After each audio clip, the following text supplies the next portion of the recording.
I drank my first Champagne podcast on a light beer budget. I'm glad. You know what? It's just been such a screwy day. It really, really has.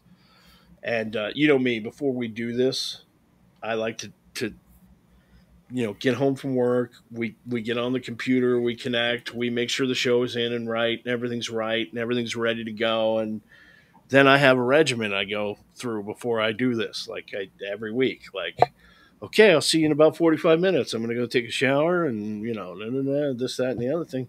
Didn't have time for any of that today. I got home like at 7:30 and the show starts at 8 and technical problems and the whole 9 yards. So Beers on Tap, our weekly beer drinking segment, couldn't get here any sooner. And we have, over the past couple of weeks, tried a whole bunch of IPAs. This week, because Sean is in Wisconsin, we thought it's appropriate to roll out the Blue Ribbon.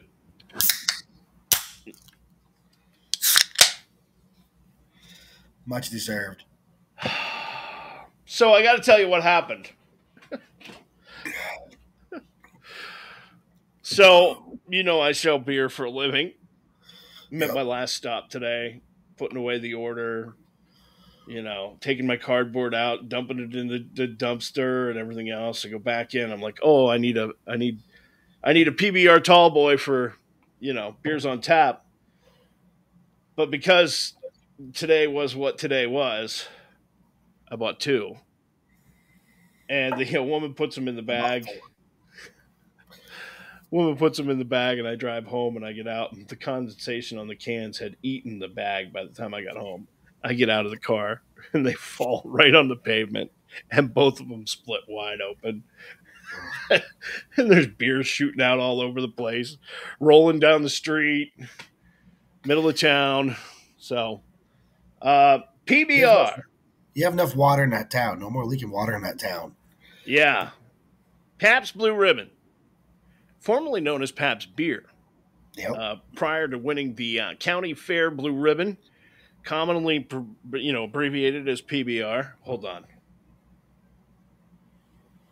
Well, PBR for me is a lot of memories. Oh. And a lot of in the morning memories. But I still go back to her because she's like a whole faithful truck. She's just always there. Well, it's an American lager sold by the Pabst Brewing Company, and there's an interesting story about PBR. In the 70s and 80s, PBR was like the second largest beer manufacturer. Pabst was the second largest beer in the country. And then it disappeared. Huh. It just went away. And then in the 90s, late 90s, all of a sudden it was back, and I call it lawnmower beer. And I love it. I love it. The snobs out there who drink the double IPAs and IPAs, and I like some of those things, but every once in a while, lawnmower beer. Nothing wrong with PBR. PBR has brought friends, family, and everybody else together over the years in the bars. Shit, back in the day, working in the bar, bartending. Yeah, we'd have dollar PBRs. Yeah. Top. Oh, it's cheap too. You can buy a keg of PBR, like a half barrel, for like, I don't know, $68. Yep, so times haven't changed, but we would change 2 or 3 or 4 kegs in one night, and no problem. Established in 1844 in Milwaukee, Wisconsin. They are currently based in San Antonio, but the brand was originally called Best Select and then Pabst Select.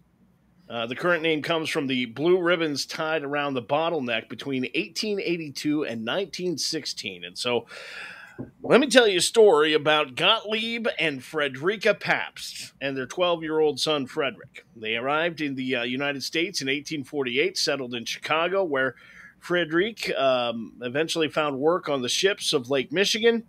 And in 1862, he married Maria Best, daughter of Philip Best, founder and owner of the Best Brewing Company.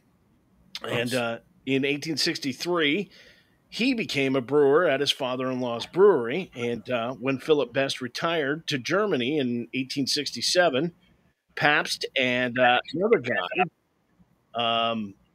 who was his sister-in-law's husband, the vice president of Best Brewery, worked to transform the company into the nation's largest brewers, and he capitalized, among other things, the Great Chicago Fire of 1871 that destroyed 19 Chicago breweries and helped position Milwaukee as the leading beer-producing city in the United States.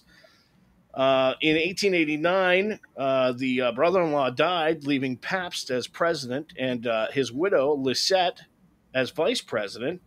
So in 1890, Pabst changed Best's letterhead to Pabst, and the Pabst Brewing Company was born. Now, this is the original Pabst Blue Ribbon beer. Nature's choicest products provide its prized flavor. Only the finest hops and grains are used, selected as America's Best in 1893. And well, that comes from the contest that they entered, or did they, at the World's Columbian Exposition. Now, the company has historically claimed that the flagship beer was renamed Pabst Blue Ribbon following its win as America's Best at the World's Columbian Exposition in Chicago in 1893. Whether the brand actually won the award is unclear. Some contemporaneous accounts indicate that many vendors were frustrated by the fair's refusal to award such prizes, and one account says that the only prizes awarded by the executive committee were bronze medals. However, the beer had won many other awards at many other fairs, so in fact, Captain Pabst had already started tying silk ribbons around every bottle, and that's why it became known as Pabst Blue Ribbon beer. It's good beer. Pabst peaked 18 million barrels a day production in 1977. In 1980, it fell to third in sales.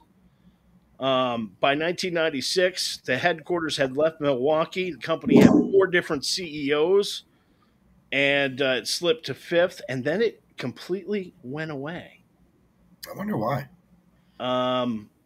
Yeah, and is on the rebound in a big way. In 2015, they won the Best Large Brewing Company of the Year at the Great American Beer Festival. The beer experienced sales of revival in the early 2000s, a 2-decade-long slump, largely due to increasing popularity among urban hipsters. Pabst Blue Ribbon, 4.8 ABV, and it's lawnmower beer. And we love it. You're welcome, Pabst, for getting you guys back on the map in my 20s. A lot of people think that the comeback for Pabst started when they started sponsoring the rodeos. Oh, the PBR rodeo. Yep. And that was the deal. But it's a good beer. It's nothing fancy. I have no problem. Better than the last few things you've gotten. Not something you're going to pay $17 for a 4-pack for. I paid $5 for 4-pack. There you go. So. I paid $3 for a pounder, but I bought 3 of them because 2 of them broke. You paid $3. What is that? 16 ounce? No, it's 24 ounce. You paid $3? Yeah, $2.96 or something like that. I paid for a 16 ounce. I paid 4 of them for $4.99. You gave me the $5.13. Yeah, that's a good deal. Beer's cheaper in Milwaukee, or in beer's cheaper in Wisconsin. It's from there. Yeah, I mean that's cool. Well, listen, I hope your day tomorrow goes better. Mine too. I hope yours doesn't. And Matt's going to about put the wrap on it tonight, I think. I'm going to fill my fat gut because I am starving. I haven't eaten one thing today. I haven't eaten one thing today. All right. Right before we started, I had a little bit of pasta salad, but yeah, that was it. So that's going to do it. Next Tuesday night, 8 o'clock. Same bat time, same bat channel. It's the Alpha Men Podcast, and we'll see you then.